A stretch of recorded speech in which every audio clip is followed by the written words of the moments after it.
রাজশাহীতে বলেছি, যদি কোনোদিন ইসলাম ক্ষমতায় যায়, যিনি কৃষিমন্ত্রী হবে আমার পাতারে 100 বিঘা জমি তাকে আমি পত্তন নিয়ে দেব। তুমি আর কান্দা কাটার থেকে শুরু করে ধান কাটে আনা পর্যন্ত তোমার এই 100 বিঘা জমি আবাদ করে দেখান লাগবি। এই হাল বতে, আল কাটতে, লাগাতে, নিরাতে, ওষুধ দিতে ক্যাঙ্কার টাকা খরচ হয়, তুই আগে বোঝে। হ্যাঁ, তুই কোনো টাকা আপনি, তুই আগে বুঝে। অ্যামেস্টার টপের দাম 1600 টাকা, তুই আগে কিনে কয় বিঘা আবাদ করবো কর। ধান যদি পাশের আলের মতো না হয়, তোর কৃষিমন্ত্রীগিরি ঘুলে দেবো। হ্যাঁ, কতক্ষণ এই কথা বলেছি। ভার্সিটির এক স্যার এসে আমাকে মঞ্চের উপর চাপে ধরে করছে, হুজুর মানুষ দেখলে বোঝা যায় না, মনে হয় গাইবান্ধার কামলা, যে কথা কছেন 100 মন ওজন। খালি নামাজ রোজার বক্তৃতা দিলে মানুষ বানান যাবে না। কৃষি খাতে করব কি? বাংলাদেশের কি দুর্ভাগ্য, যাকে কৃষিমন্ত্রী বানায় ওই জীবনে হাঁটু বানিত নামে না। তুই কিসের মন্ত্রীরা? মরদ মানুষ বানালে তাও হয়, এই দেশত মিয়া মানুষ বানাচ্ছে কৃষিমন্ত্রী বানিয়ে, যার পায়ের নিচে স্যান্ডেল থাকে, টেবলে পারে যখন পেশাব করবার যায় স্যান্ডেলের তলা ভেজে না। তুই কিসের কৃষিমন্ত্রী রে? এই কথা কর। আল্লাহ রাসূল বলছেন, যে জাতির প্রধান নারী জাতি হবে ওই জাতির ভাগ্যে কোনো শান্তি মিলিবে না। বুখারী শরীফের হাদিস। কৃষিকাজ আমাদের দেশে, এইবার আমি একজন কৃষক, আমি একজন 1 নম্বর কৃষক আমার এলাকার। এই কৃষক হিসাবে আমি এবার টিউনিসিয়া ফসফেট পাইনি, পাচ্ছেন আপনারা? টিউনিসিয়া ফসফেট 2500 টাকা বস্তা দিবার চাচ্ছি, তাও দেয়নি। মরক্কো আর মিশর ফসফেট দিয়ে আমনের ধান আবাদ করছি। এই সার ভিজে ঘরের দেওয়াল যদি লেপা যায় কি সুন্দর ব্লু কালার হয়। ঘর লেপা মাটি সার হিসাবে এটা করেছে। ইউরিয়া সার যখন খালেদা জিয়া প্রধানমন্ত্রী ছিল তখন 300 টাকা বস্তা আমরা কিনে এনেছি। এদেশে 10টা সার কারখানা আমরা করব। কয়টা? 10টা সার কারখানা করে ইউরিয়া 150 টাকা বস্তা দেব। জেলখানার লোক থাকবে না, ওই খাদ্যের টাকা দিয়ে ইউরিয়া সার 150 টাকা বস্তা লাগাবো। এই কি কথা কন না? 1100 টাকা করে ভর্তুকি দেবো অ্যামেস্টার টপে, 500 টাকা বোতল অ্যামেস্টার টপ জনগণকে আমরা দেবো। যে টাকা তসরুফ হয়, যে টাকা ফ্রিজে ঢোকে, বালিশের খোলট ঢোকে, চাউলের হারাত ঢোকে, বিদেশের ব্যাংকত যায়, সেই টাকা জনগণের দৌড় গড়ায় আমরা পৌঁছে দিয়ে সঠিক নেতৃত্ব দিয়ে কৃষিখাতে উন্নয়ন করব। কোনো পুঁজিপতিকে ধান কিনতে দেব না। তোমরা ধান কিনে আটকে বাজার যখন চড়বি তখন তুমি ধান বেচবে, আর গরিবেরা যারা আবাদ করলো তখন তুমি কম দামে কিনে তুমি মাস্তানি দেবে। এই সুযোগ আর হবে না, হবে না, হবে না। একটা ঔষধের ট্যাবলেট বানাতে 2 টাকা লাগে। কয় টাকা? এই যে দাড়িয়ালা একটা সার দাড়ি কেমন গেছে, ওর নাম কি? সালমান এফ রহমান দরবেশ, ওনার নাম ভালো নামই কয়। কোরআন হাদিসে কোথাও নাম পরিবর্তন করে বলার কথা নেই। সালমান এফ রহমান এই বেচারা বেক্সিমকো কোম্পানির মালিক। কতক্ষণ টাকা? এই যে ঔষধগুলো দিচ্ছে, আগেকার ওষুধের তুলনায় এখনকার প্রত্যেকটা ঔষধ একটার পরিবর্তে 3টা খাওয়া লাগিচ্ছে। তবে মানুষের উপকার হচ্ছে। আমাকে বাংলাদেশের ইবনে সিনা একটা ফার্মাসিউটিক্যাল আছে আমাদের। এই ঔষধ মানসম্মত ঔষধ, এই ঔষধ আমাদের বাংলাদেশে চলে, আরও কোম্পানির ওষুধ চলে। এই ওষুধগুলো দেখেন, যারা ডাক্তার আছে তাদেরকে কাছে ব্যাগে ব্যাগে ওষুধ দেওয়া হচ্ছে। কিসের জন্যে? যে আমাকে এই ওষুধটা ফিক্সেশন কি করবেন। কিন্তু যে ঔষধ ফিক্সেশন লেখপের করছে, এই ঔষধ না খায় গমের রুটি খেলে তাও বেশি উপকার হবে। কিন্তু ওর করে 10,000 টাকা ওষুধ ফ্রি দিয়েছে, ওগুলাই লেখিচ্ছে। তাও ইবনে সিনার লেখে না, স্কোয়ারের লেখে না, গ্লাসকোর লেখে না। কারণ কি? আজকে সব জায়গায় সিন্ডিকেট করে জাতির যত যত লস করিচ্ছে, প্রত্যেকটা জায়গায় যে কোনো জায়গায় টাকা বেশি দেওয়া লাগিচ্ছে খালি এই এই সাধারণ মানুষের,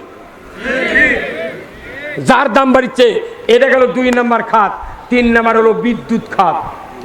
হ্যাঁ, আমরা ব্রিগেডিয়ার নজরুল ইসলাম ঢাকার বিদ্যুৎ কোম্পানির সবচেয়ে বড় অফিসার, তারা কুসুম্বা আমি ওনার কাছে সভা করে, উনি ডানে আমি এখানে, ওনার সামনে আমি বলেছি যে ব্রিগেডিয়ার সাহেব, বিদ্যুৎ আমরা পাবো, এটা আমাদের জনগণের অধিকার।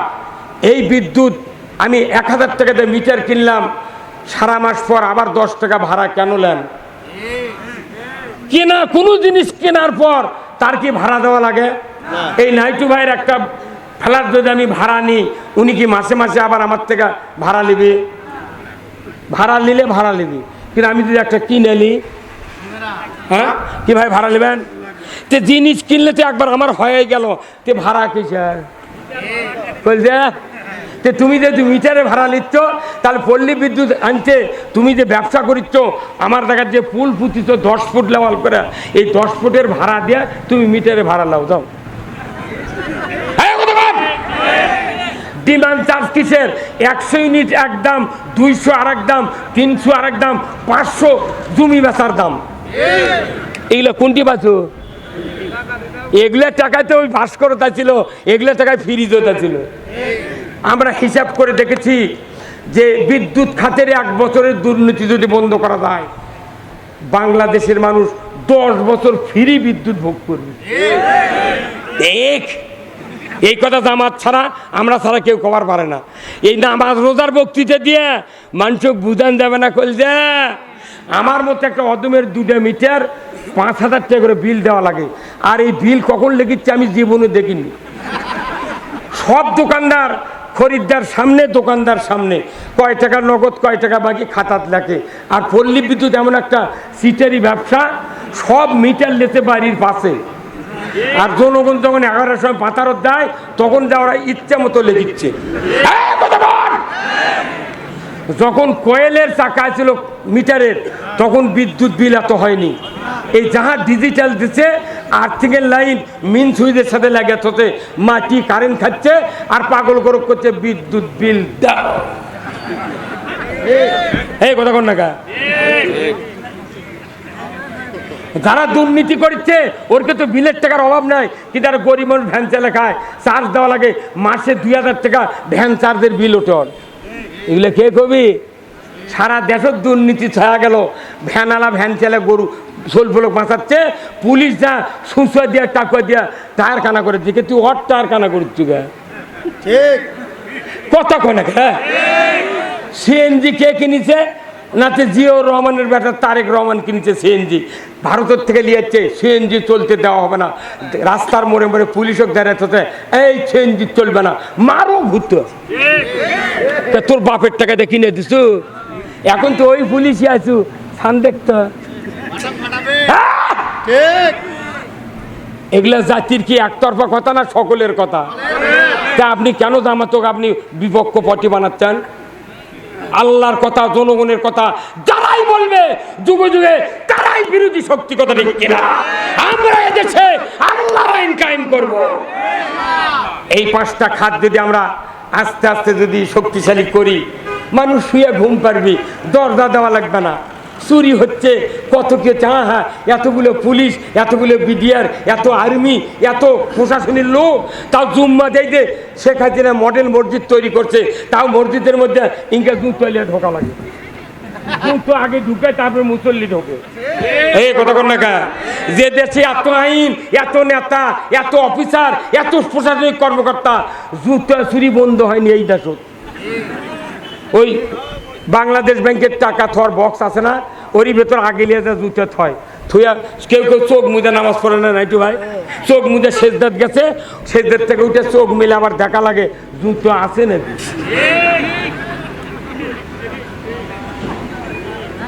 ফাইজলাম, ওইটা ফাইজলামও।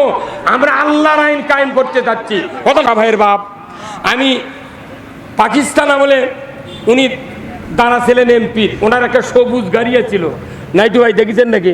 একটা সবুজ হুন্ডা ছিল, ছোট হুন্ডা, তখন ইয়ামাহা বোধ হয়, সবুজ গাড়ি, হুন্ডাই।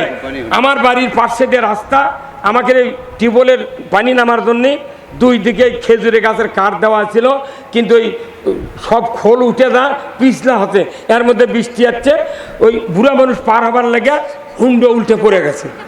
আমি নিজে ওই হুন্ডা তুলে খাড়া করে ওনার গাওটা মুছে দেয়া পানি না আব্বা করলো বা পাও ধুয়ে দিয়ে মুরব্বী আমাকে এমপির ধান আছে পাও ধুয়ে ছেড়ে দিছি। কাক সেটা কালাইকুড়ির কাক আলহাজ আব্দুল মুজিদ তালুকদার। সান্তাহার কসিমউদ্দিন নামে একটা এমপি ছিল আওয়ামী লীগের, কানোর চুল আলা। তার নির্বাচন করছি আমরা ছাত্র জীবনে, ওই অবদার টিন আর বিস্কুট দিয়ে হাঁটে হাঁটে। তখন রাজনীতি বাড়ি বাড়ি ঢোকেনি, তখন খালি হাটে বাজারে কতি তাই স্যার।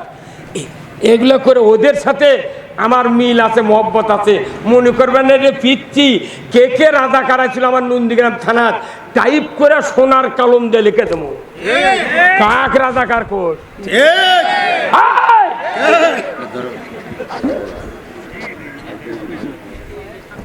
ফাজলামো রাজাকার এটা আমাদের তোকমা নয়, এটা রাজাকার, এটা ডিগ্রি। আমরা ডিকশনারি পড়ে দেখেছি রাজাকার শব্দের অর্থ হলো, এটা উচ্চারণ হবে রেজাকার। এই রেজাকার শব্দের অর্থ হলো সাহায্যকারী। আমরা তো কোনোদিন কাউকে সাহায্য করিনি। আজিজুল হক কলেজ বগুড়া, এ যে চাইছিল আকরাম হোসেন টুকু, আমার খালাতো ভাই, তেগরের বাল্যক তালুকদারের নাতি, চাকুলমার কর্মতুল্লার বেটা, এ দিয়েছে আজিজুল হক কলেজে। আর জিএসের 1 নম্বর লাস্টের পোস্টে ছিল বাদলাসনের বাঁশি হাজির বেটা ওহেদ। এই দুইজনাক নিয়ে নুসকুমপুরের মরুমণ্ডলক মিলিটারি ধরে লেদা আমার গ্রামত মিলিটারিরা নারী নির্যাতন করছে, তার সাথে একজনও রাজাকার ছিল না। আমাকে তার নানা, আমারও নানা আমাকে বললো যে নাতি তুমি এদেরকে নিয়ে পাতারের মধ্যে দাও। নিমের গাছের চড়ে আমরা এই দৃশ্য দেখেছি, তাদেরকে নিয়ে বসেছিলাম। তারা যদি আজকে বাঁচে থাকতো, তারা দেশের বড় ধরনের একটা পোস্টে উন্নতি একটা পথ পেত। তাদেরকে মারা হয়েছে কতক্ষণ টাকা। এই যে বিএনপির ইলিয়াস পেট ফাড়ে ভুঁড়ি বার করে পাথর দিয়ে ইট দিয়ে নদীর মধ্যে ফেলে দিয়েছে, কি দুঃখ হয় না? শাখা চৌধুরীর মতো একটা বিশিষ্ট নেতা, বাঘের মতো নেতা, কি এই নেতাকে মারা ফেলে দিল? এটা কি মিশা কথা? ফাঁসি দিয়ে মারা ফেলে দিয়েছে। আব্দুল আলিম জয়পুরহাটের জেলখানাত মূল, কি এগুলোর বিচার হওয়ার দরকার আছে না নাই? মাস্টার আহসানুল্লাহর বিচার হওয়ার দরকার আছে না নাই? এগুলো বিচার না করে খারাই ভোট বহু দেরি আছে। আগে বিচার হবি, সংস্কার হবি, দেশত আগে পানি হবি, লেভেল প্লেনিং ফিল্ড হবে। পুলিশ বাহিনী যখন কবি যে না এখন আর ভোট চুরি হবে না, গুনতেও বাধা হবে না, কোনো পেশি শক্তি সন্ত্রাসী কোনো কায়দা হবে না, তখন গিয়ে দেশে ভোট হবে। এখন ভোট হওয়া মানে আবার মামলা দিয়ে দেশের 10 আনা লোক জেলখানার তোলা। আমরা এমনি সরষের জমিত, আলুর জমিত বাগুড়ির মধ্যে শুয়ে থেকেছি। শেষবারে যখন আমার গ্রেপ্তার করবে হচ্ছে পুলিশ একগাড়ি বগুড়ার থেকে, আমি তখন আমার বাড়ির ব্যাগ দরজা নাই, কি করি? আহারে 14 বার মামলা জেলত গেল, আবার কতবার দামো। আমার গিন্ডিক বললাম যে পানের স্ত্রী কি করা যায়, আর তো বাঁচা যায় না, গেট তো বন্ধ, কোন দিক যায়? আমি কি ছাদর থেকে লাভ মারবো? কোথায় না, ছাদর থেকে লাভ মারলে একতলা ঘর, যদি লাভ মারি পাও যদি কিছু খোবেন,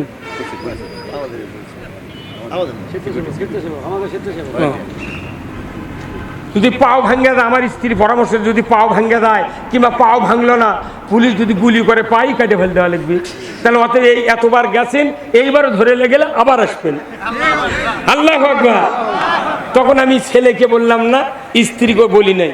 আমি তখন করলাম, আমার 7-8টা গরু আছে, ওই গরুর গোলের মধ্যে গেলাম, আর স্ত্রী বললাম তুমি দরজা খুলে দেবে। আমি গোলের মধ্যে যা দেখি আমার গড়া আছে, পাকা গড়া, ওই গড়ার মধ্যে আমি শুয়ে বললাম অন্ধকারের মধ্যে। তখন গরু আমাকে দেখে খালি ফোঁস ফোঁস করার সঙ্গে, তখন আমি শুয়ে থেকে হাত দিয়ে গরু যাই শুনবেন লাগিছে, তাই চলো তুমি করে হাত বুলাবেন লাগলো। কিন্তু গরু কোনো অন্ধকারও দেখবার ভাই, এই গরু তখন বুঝা পারছি এটা তো আমার মালিক। তখন আমি ওই অবস্থায় আল্লাহ সেজদা দিয়ে কোন আল্লাহ তোমার যে এত মহিমা, তুমি যদি আজ গরুর যদি জবান দিতে, এই গরুই তো পুলিশক ডেকে কলহনি যে স্যার এই যে এটি আসছে, কারণ ওই সময় গরু আওয়ামী লীগ করেছে। কথা কোনে কেন, কথা কোনে কেন? হ্যাঁ মানা তে রসুলের সিরাতের কথা কয়া রসুল এই যে আপনাকে মাসুদ ভাই নাই নাইটু ভাইয়ের ভাই কতদিন এই যে আমি হুন্ডাতে সভা করছি পত্নীতলা পর্যন্ত সারা বাংলাদেশে গতবারে 55টা জেলা ঘুরেছি আমার মুখ দিয়ে কোনোদিন ইসলাম বিরোধী দল যে কোনো দলের বিরুদ্ধে জীবনেও কথা বলিনি। কারণ কি? কারণ হলো মানুষকে আদর দেয়া যত্ন দেয়া ইসলাম বুঝালে ওই ইসলাম তারা গ্রহণ করতে একদিন বাধ্য। আমিরে জামাত বলেছেন কাউকে কষ্ট দেয়া কথা বলা যাবে না। কথা কি? আমরা মাইক পালি মনে হচ্ছে আওয়ামী লীগ বিএনপি গুঁতো করে দিই, ওঙ্কা গুঁতো করা যাবি। কথা বল না, বাংলাদেশে বহু বক্তা আছে কিন্তু ওর করে থামাতে আমাকে কথা খাওয়া লাগিচ্ছে। খবরদার, রসুলের সিরাত হলো রাজত্ব কায়েম করতে হবে। কার কথা? তাহলে এই রাজত্ব বাংলাদেশে কায়েম আছে। এখন রাজত্ব কায়েম হলে কি হবে? রাজত্ব যদি কায়েম হয় 5টা সংস্কার হবে।